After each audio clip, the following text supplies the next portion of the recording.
নমস্কার, দেখছেন কলকাতা টিভি, সঙ্গে রয়েছে আমি স্বর্ণালী। শুরু করছি সংবাদ সারাদিন। আর শুরুতেই যে গুরুত্বপূর্ণ খবরের দিকে নজর রাখবো, ভোটার পরিচয় পত্র নিয়ে সংসদে আলোচনার দাবি তৃণমূলের। অবিলম্বে আলোচনার দাবিতে সংসদে নোটিশ জমা তৃণমূলের সাংসদদের এবং উভয় কক্ষেই আলোচনার দাবি তোলা হয়েছে। ইতিমধ্যেই তৃণমূল কংগ্রেসের পক্ষ থেকে আপনাদের জানিয়ে রাখি, আধার কার্ড সংযোগে জটিলতার প্রেক্ষিতেই এই আলোচনার দাবি তোলা হয়েছে তৃণমূলের পক্ষ থেকে। আপনাদের জানিয়ে রাখি, অবিলম্বে এই বিষয়ে আলোচনার দাবি তোলা হয়েছে তৃণমূল কংগ্রেসের পক্ষ থেকে। উভয় কক্ষেই আলোচনার দাবি তুলেছেন তৃণমূল কংগ্রেস নেতৃত্ব।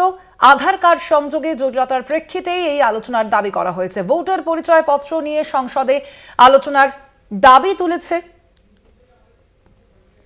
তৃণমূল কংগ্রেস নেতৃত্ব। আর এই বিষয়ে আমরা আরো বিস্তারিত জানবো। আমাদের সঙ্গে নিউজ রুম থেকে সরাসরি রয়েছেন আমাদের কলকাতা টিভির পলিটিক্যাল এডিটর আশিস চট্টোপাধ্যায়। আশিস দা, তৃণমূল কংগ্রেস নেতৃত্বের পক্ষ থেকে ঠিক কি এই বিষয়ে আলোচনা করার কথা বলা হয়েছে জানবো।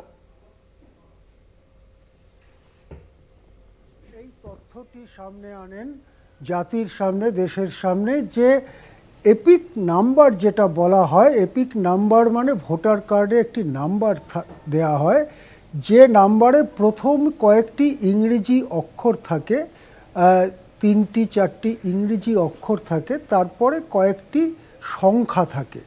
এই দুটো মিলিয়ে যে জিনিসটা তৈরি হয় সেটাকে এপিক নাম্বার বলা যেতে পারে। এই এপিক নাম্বারটা আমাদের সকলের ধারণা ছিল যে এটা ইউনিক, অর্থাৎ আমার এপিক নাম্বার যা, সেটা তোমার কিছুতেই হতে পারবে না, এটাই আমাদের ধারণা ছিল। কিন্তু কয়েক সপ্তাহ আগে মুখ্যমন্ত্রী মমতা বন্দ্যোপাধ্যায় একটি দলীয় সাংগঠনিক সভায় প্রমাণ দিয়ে দেখিয়ে দেন যে আমাদের রাজ্যের মুর্শিদাবাদ ইত্যাদি জেলার কিছু ভোটারের এপিক নম্বরটা হুবহু মিলে যাচ্ছে হরিয়ানা বা গুজরাটের কোনো ভোটারের সঙ্গে। এবং সেখানেই তিনি আশঙ্কা প্রকাশ করেন যে এইভাবে ভোট জাল করার চেষ্টা করা হচ্ছে। এবং হরিয়ানা গুজরাট যখন সামনে চলে আসে, বিশেষ করে বিজেপি শাসিত রাজ্যগুলোর নাম যখন সামনে চলে আসে, তখন স্বভাবতই সাধারণের মনে, সকলের মনেই এই কথাটা উঠবে যে তাহলে কি বিজেপি এই যে ডুপ্লিকেট এপিক নম্বরে ভোটার কার্ড সেটার পেছনে রয়েছে? তা না হলে বিজেপি শাসিত রাজ্যগুলোরই কিছু কিছু লোকের এপিক নাম্বারের সাথে এ রাজ্যের কিছু কিছু জেলার এপিক নাম্বারের মিলে যাবে কেন? এই কথাটা উনি বলেছিলেন এবং তারপর থেকে একটা হাওয়া ওঠা শুরু হয় ভোটার লিস্টের বিশুদ্ধতা নিয়ে, এবং বর্তমানে সেই হাওয়াটা তীব্র ঝড়ে রূপান্তরিত হয়েছে। কেন রূপান্তরিত হলো, কোন পথে হলো? প্রথম কথা হচ্ছে যে মমতা বন্দ্যোপাধ্যায়ের অভিযোগের প্রেক্ষিতে নির্বাচন কমিশনের প্রাথমিক প্রতিক্রিয়া ছিল যে এটা স্থানীয় যারা ইলেকটোরাল রেজিস্ট্রেশন অফিসার তাদের কিছু ভুলের জন্য হতে পারে, একই সিরিজ দু রাজ্যে ব্যবহার করবার জন্য এ ধরনের ভুল হতে পারে।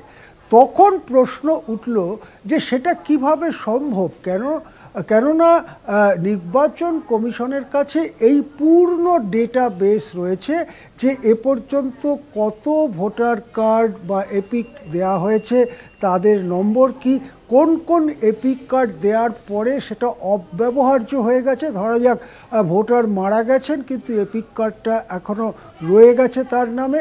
এই রকম সমস্ত যে ডেটাবেস, সেই ডেটাবেস তাদের কাছে থাকা সত্ত্বেও একই এপিক নাম্বার দু রাজ্যে দুজন ভোটারের নামে হওয়াটা কি একজন সাধারণ ইলেকটোরাল রেজিস্ট্রেশন অফিসারের ভুল বলে চালিয়ে দেওয়া সম্ভব? এটা নিয়ে যখন তৃণমূল কংগ্রেস গুরুতর প্রশ্ন তুলতে শুরু করে এবং ভোটার লিস্ট তথা দেশের গণতন্ত্র সম্পর্কেই যখন একটা সংশয়ের সৃষ্টি হয়, তখন তার পাশে এসে দাঁড়ান প্রকৃতপক্ষে গোটা বিরোধী পক্ষ। ইন্ডিয়া নামে যে বিরোধী দলগুলোর মঞ্চ তৈরি হয়েছে, তাদের অধিকাংশ দল এর পেছনে এসে দাঁড়ান এবং একটা বড়সড় রাজনৈতিক জোটের বক্তব্য হিসেবে দাঁড়ায় এই প্রসঙ্গটি। এটি নিয়ে সংসদে বারবার আলোচনার চেষ্টা করেছেন, তৃণমূল কংগ্রেসের সাংসদরা করেছেন এবং কংগ্রেস সহ অন্য বিরোধী দলের সাংসদরা করেছেন। যেমন 0 ঘন্টা বা 0 আওয়ার যাকে বলা হয়, সেই সময়ে সাংসদের পছন্দ মতো যে কোনো বিষয় তোলা যায়, কিন্তু সেই চেষ্টা করবার পরেও সে নিয়ে কোনো আলোচনা করতে দেওয়া হয়নি। এই প্রেক্ষিতে মঙ্গলবার নির্বাচন কমিশনের একটি পূর্ণাঙ্গ বৈঠক হয়েছে। বৈঠকে নির্বাচন কমিশনের সদস্যরা ছাড়াও ছিলেন কেন্দ্রের স্বরাষ্ট্র মন্ত্রকের প্রতিনিধি, এই যে আধার কার্ডের দায়িত্বে আছে যে সংস্থা UIDAI, তাদের প্রতিনিধি সহ এই ধরনের অত্যন্ত শীর্ষ স্তরের আধিকারিকরা। সেখানে একটা কথা উঠে আসে যে যদি এপিক কার্ডের সাথে বা ভোটার কার্ডের সাথে আধার নম্বরকে লিঙ্ক করা যায়, যেমন ব্যাংক অ্যাকাউন্টের ক্ষেত্রে করা হয়েছে ইত্যাদি ইত্যাদি, তাহলে হয়তো এই ভুয়ো কার্ড ধরা পড়বে বা যেগুলো ডুপ্লিকেট হয়ে গেছে সেগুলো ধরা পড়বে, এই রকম একটা কথা বলা হয়। এই কথাটা বলবার অব্যবহিত পরে 6-7 ঘন্টা পরে প্রকৃতপক্ষে ইউটার্ন করে নির্বাচন কমিশন।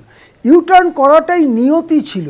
নির্বাচন কমিশন কি বলে যে আধার কার্ডকে সংযোগ করা ভোটার কার্ডের সাথে এটা বাধ্যতামূলক করা যাবে না। সেটা সবাই জানে।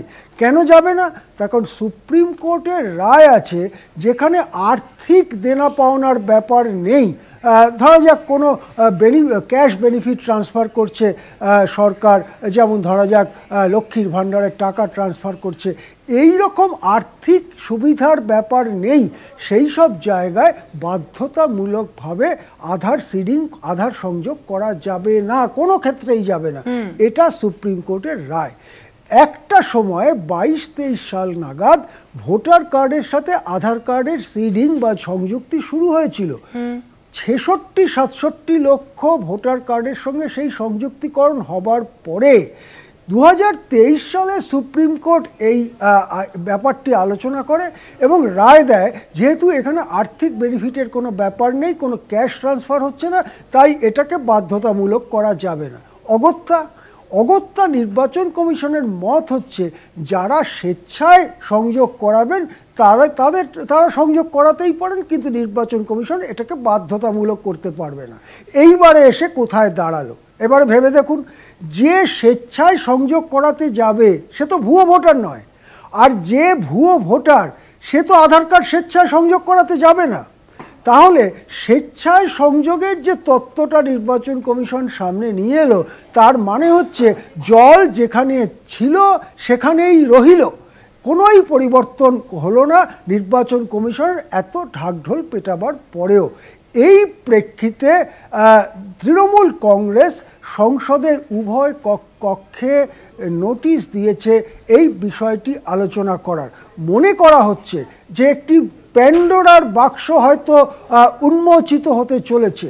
কত লক্ষ লক্ষ এরকম ভুয়ো ভোটার রয়েছে, রাজ্যে রাজ্যে রয়েছে, এবং কিভাবে সেই ভুয়ো ভোটারের মাধ্যমে কোনো দল তারা বেনিফিট পেয়ে এসছে, সেই ব্যাপারে একটা বড়সড় প্যান্ডোরার বাক্স হয়তো উন্মোচিত হতে চলেছে।